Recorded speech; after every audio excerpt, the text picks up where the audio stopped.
Sierra, how do you feel now that you're married? Are you very happy to be married to my precious Marcel? Good morning, Barbara. Of course, I'm so happy to be married to him now. I'm sure you don't need to ask me that. Really? Well, isn't that nice to hear from you? I just wanted to check, that's all. Now, what about the real you? How does it feel to finally have found your prey whom you could suck money from now? What? What are you talking about? I really don't want to say it like that, but I'm very aware that my family and yours are worlds apart. It's almost like the relationship you have with my son is impossible. In the past, a relationship like the one you have with Marcel would have been unthinkable. I'm sorry to interrupt your little speech, but my family is not as poor as you might think. And like you've said, the times have changed and we don't care about what level people are on anymore.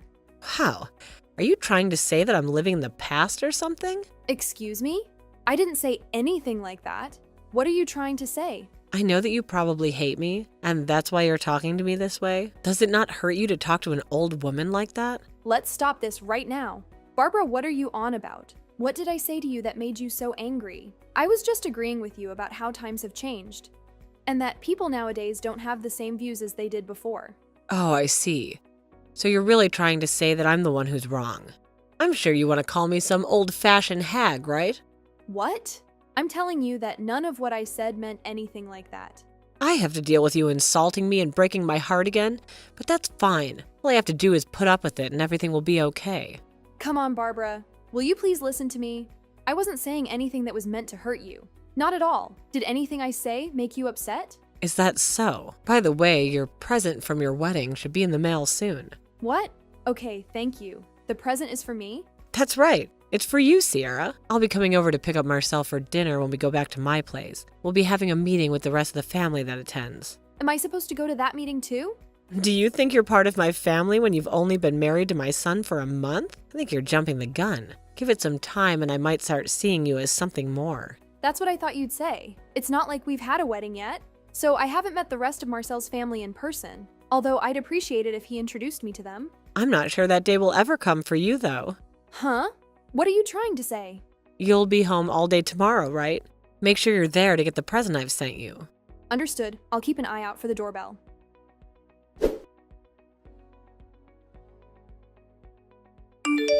Shara, my heart is full of concern. Have you, perhaps, spoken harshly to my mother once more? The time is near for such speech to end, and for you to behave like a good daughter-in-law. My mother's spirit is weighed down by sorrow, a sorrow that your words have brought upon her. Sorrow? Hers? Do tell me, why is her heart so sad? I assure you, not a single word of spite left my lips in front of her yesterday. What stories has she made up for you?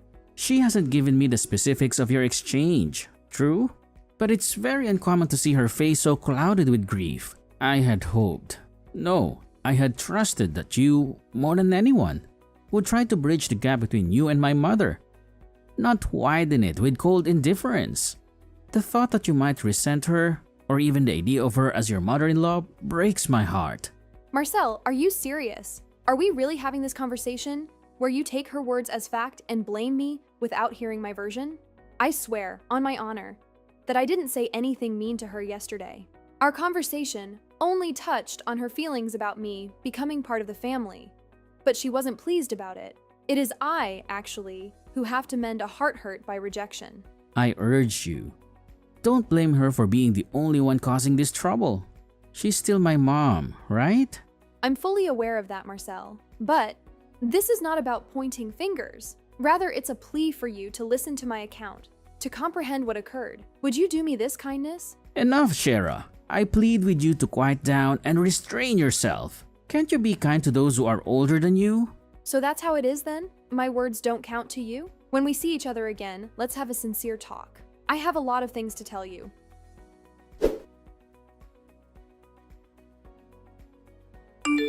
Have the steaks made it to your place yet? That's your wedding present. $1,000 worth of very nice grass-fed steaks. Make sure to eat all of that by yourself, okay? I'm not eating any of this. Huh? What? I've already gone and thrown all of that steak out. You're lying, right? So you didn't eat any of it? Instead, throwing it out like that? You went and threw out the present I was giving you to celebrate your wedding when it came around. I sure did. What the hell was with that, Barbara? You thought I'd actually eat steaks that were in as bad of a state as those were? Did you actually throw out $1,000 worth of steaks in the trash? I did. None of it was worth trying to eat anymore because they were all rotten and covered in mold. Please do not ever send me something like that ever again. Barbara, I understand that you don't like me at all, but that right there was just dangerous and caused me a whole lot of headaches. I'm shocked by what you've done. The fact that you say the present was some kind of message of my hate towards you. Do you really hate me so much that you would go and say that about me? What? So you're telling me none of that was done as a way of showing me how much you hate me? Are you listening to me, Barbara?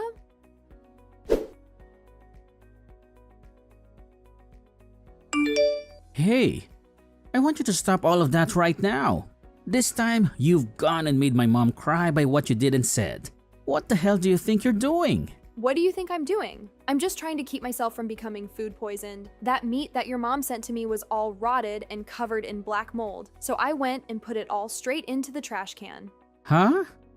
You threw that all away? That was a present from my mom for our wedding. Worth $1,000, you idiot! You're going to tell me you didn't even bother trying some of that steak before you throwing it in the trash? Hold on now, Marcel. I don't even think that steak was worth $500 when added up. You're the worst. Shara, go and apologize to my mom right now for all of that. I can see you really enjoy being that upset with me so one-sidedly. But are you even going to bother listening to anything I have to say today? My mom has been nothing but kind to you. And this is how you're going to treat her? Why do you think it's okay for you to act that way? I understand that she's doing a pretty good job faking the person she really is with you. She's good at faking herself to everyone. Actually, you are just terrible.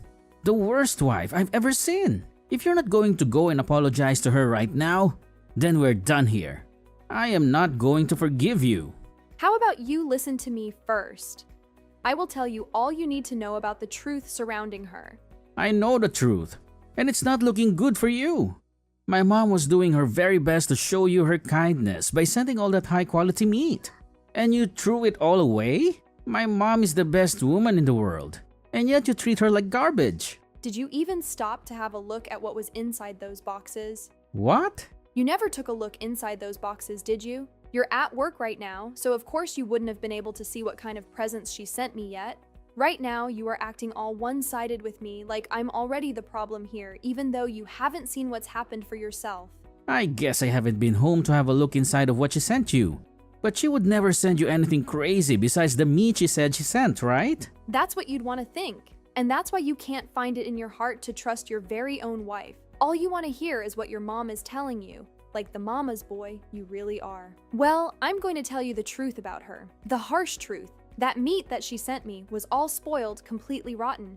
It was mostly covered in mold with little maggots wriggling around in them. Also, some of the pieces were covered in jalapeno, which I'm allergic to. What? Are you sure? There is no way I'd be able to eat any of that meat, right? I'm sure you wouldn't either if you'd seen it. The moment I opened the box, I could just tell everything was spoiled by the way it smelled like roadkill. And that's when I knew this was yet another one of her attempts to show me just how much she hates me. Your mom has been taking everything the two of us talk about and making it out to seem like I'm the one who's bullying her. That's why she's always coming to you crying about it in hopes that you'll want to punish me or leave me. You're kidding, right? Why would my mom of all people be doing things like that? She has no reason to be doing that to you. Your mom happens to hate me a whole lot more than you could ever imagine. That's why she's trying her dang hardest to get the two of us to separate. My mom would actually want that though, but she's always going on about how much she loves you to me. She is just putting on a performance in order to make you think she's been up to nothing this whole time. Her goal is to make herself look as though she's not had any part in making you start to hate me. Remember how before you and I got married, she always seemed like she hated the idea of us being a married couple?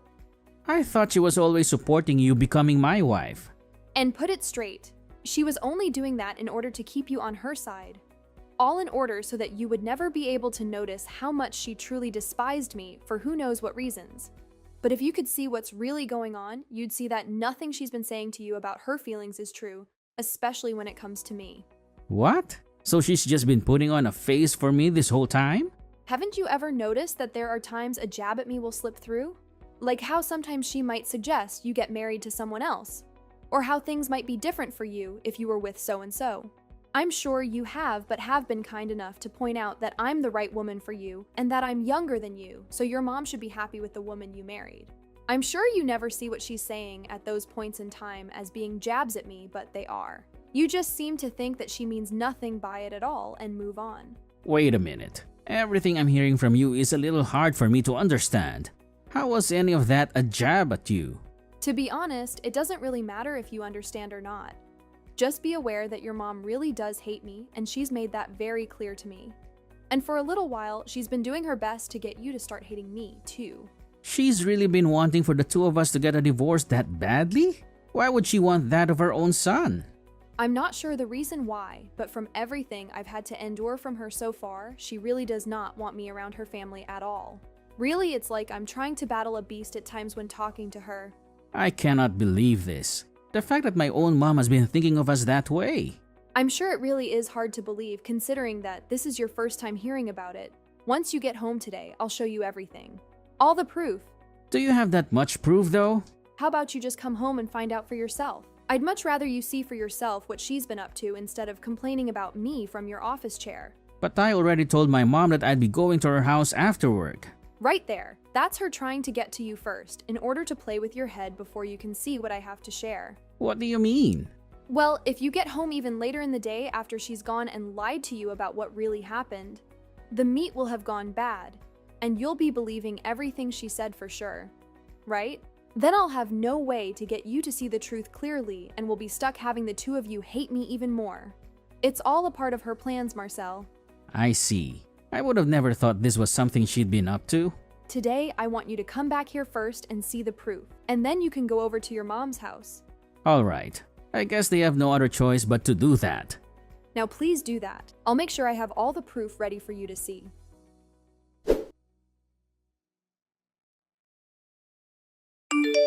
Barbara, I have to ask, do you enjoy this game of torture you play at my cost? Enjoy? What game are you talking about, Sierra? Are you trying to hurt me more than you already have? Your presence freezes me to the core. What have I done to deserve such endless hate? Don't be ridiculous, Barbara. The constant bullying, the sneaky plans, all designed to break the sacred bond between your son and me, right? Your accusations confuse me. I don't know what you mean. The steak, Barbara.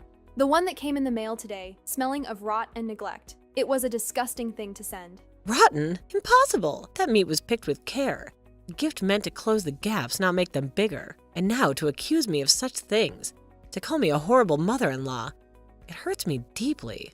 Today, I'll keep Marcel close in safety of my home. I dread to think of him sharing space with someone like a witch who might cast a spell of silence on him. So be it. What's this? Do you agree to his stay? Yes, let him find comfort under your roof for as long as you want. For Marcel and I are over. The ties that bound us have been cut. There is nothing but emptiness in this place for him now. Speak clearly. What are you saying? It is as you have always said. We are mismatched, our union a mistake. It is only right that our paths split, that we separate our lives from each other. Surely this ends your feud. So it has happened. The end of your union. Maybe it's the best for you both. My concern is only for my son's well-being. Your fate is none of my business. Now Marcel can go and find his own happiness, free from your shadow. Then, will you admit to the poison you've spread, the schemes you've made against me? I claim my innocence. No cruelty was ever meant by me. Yet, it is because of you that we have chosen this breakup. You've hated me all along, haven't you? With our bond broken, you can reveal your true feelings. You are smart, Sierra. It was never a matter of simple dislike, but a hatred so deep I wish you would just disappear. Such confirmation is no shock. I have always known your contempt. You came out of nowhere to take my dear Marcel, to drain his life. I had no reason to like you, but finally he sees the truth, realizing the wisdom in leaving you behind. My secret efforts have paid off, resulting in the outcome I so eagerly wanted. All your efforts, then, were intentional? Every mean word, every nasty deed, a planned trick to end our marriage and silence our voices forever. Exactly. From the moment you entered our lives, I longed for a day you would be gone out of my son's world. And the spoiled meat, the rot, the spicy bits, was it all part of your big plan? Was the cost of such betrayal really worth so little? Of course it wasn't. I just took the old box left over from the expensive butcher I ordered my meats from and put some week-old cuts of meat in there I bought at the supermarket. Before sending the box to you, I made sure that while I had the meat sitting out in the sun, to sprinkle jalapeno all over them. I'm sure you were surprised by all of that, right? Oh, I sure was surprised. surprised by the lengths you were going to in order to show your hate for me. Barbara, had I actually cooked up and eaten one of those steaks, what would have happened then? Well, my Marcel is very smart, so he'd have never eaten any of that. But just to be on the safe side, I made sure that today he'd be eating dinner at my house. As long as he's safe and healthy, I don't care what you end up doing. That is totally screwed up, Mom. What? It's me, Mom. Marcel. Huh? What? Marcel, weren't you on your way over to the house for the night? I thought you were going to come straight home right after you got out of work. That was my plan as well. But then I found out about how you and Shara had been talking to one another again today. I wanted to see for myself if what Shara was telling me about that present you sent her was true. So I went home before I planned on coming to see you. From the looks of it, that meat that Shara ended up throwing away was all spoiled and looked like the bark on a tree with all that mold. Now, you tell me what the hell is going on here between you two. I think I've come to the conclusion that I can't trust you as my mom anymore. You have it wrong, Marcel. This is a misunderstanding on your end. I never meant for any of this to happen. Sierra's just been setting me up in order to make me look like the problem here. But Marcel, you've already gone ahead and chosen to divorce her, right? I think you can go right ahead and just give up on her now. You understand there's no point in talking to her anymore, right? The only thing I've come to understand now is that you're a monster, Mom. What? I'm the monster? Why am I the monster? No matter how I try and look at it now, you're the only monster among us. This whole time, you have been harassing her and then lying about it to me to make me start getting mad with her as well. I'm shocked by this, Mom. I can't trust you anymore. I'm telling you, you're absolutely wrong about that. You have a total misunderstanding of the situation right now. I'm going to have a talk with Dad about all of this. I'll give Shara her smartphone back now. But you promised me to stop all that crap you've been giving her from now on. She's the most important thing to me. Wait a second. What happened to the two of you getting a divorce? Hello, Barbara. This is Sierra again. I think after everything I've done to show Marcel the real you, he's come back to understanding the truth. He now understands who the true liar has been. Are you kidding me, Sierra? You deceived me like that? Set me up? Lied to me about how you were both getting divorced? Also that I would come out with this truth? I sure did bait you into all this. I had to make sure that you really did hate me that much, and were the real bully in all of this. Marcel was able to find out the truth as well, and I'd say this all turned out perfectly for us. Turned out perfectly for who? Are you messing with me? You hurry up and divorce my Marcel. You are not a part of my family and you never will be. I'm glad to hear nothing but the truth coming from you. And don't worry, because I have no plans of coming near you again. Just like you've been wanting, we will not be family. But Marcel has come around to learning he was in the wrong this whole time by believing what you'd say. And from now on, he will be on my side when it comes to family drama. What? Are you trying to say he's going with you? You're going to steal my Marcel away from me for good. I'm not stealing something that you tossed away, am I? He's moving on with his life around me.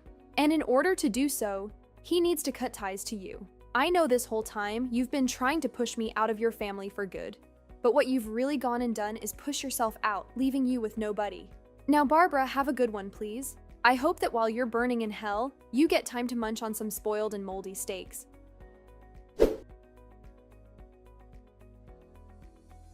After finding out the shocking truth about his mother, Marcel decided to never eat her food again, cutting off the mother-son connection they had. This act of rebellion affected their whole family, especially his father, who became tired and disappointed. The warmth that Barbara and her husband used to share turned into cold distance, pushing him to the inevitable decision that they had to divorce. Now, they are on the verge of falling apart, becoming nothing but strangers to each other where there used to be closeness. When Barbara heard about the upcoming divorce, her world fell apart. She cried and begged in the empty halls, asking for a change, for a chance. But she couldn't fix anything because nothing she did or said could prove that she was a good wife. Her plans, which were meant to ruin the marriage of her son and daughter-in-law, backfired horribly, making her own husband want to leave her. In the middle of the chaos, something unexpected happened. The troubles helped Marcel and Sierra become closer. The difficulties they faced made their relationship stronger and better. Marcel realized how much his mother had made him doubt his marriage. Together, they started to heal, getting help from couples therapy to deal with the stormy issues of trust and communication. In a surprising turn of events, the very thing that was supposed to break them up became the reason for their growth and unity. Sierra, thinking about what they went through, felt thankful for the terrible test her mother-in-law put them through, because it was through these tests that both she and Marcel learned valuable lessons, turning pain into the foundation of a deeper and more lasting love.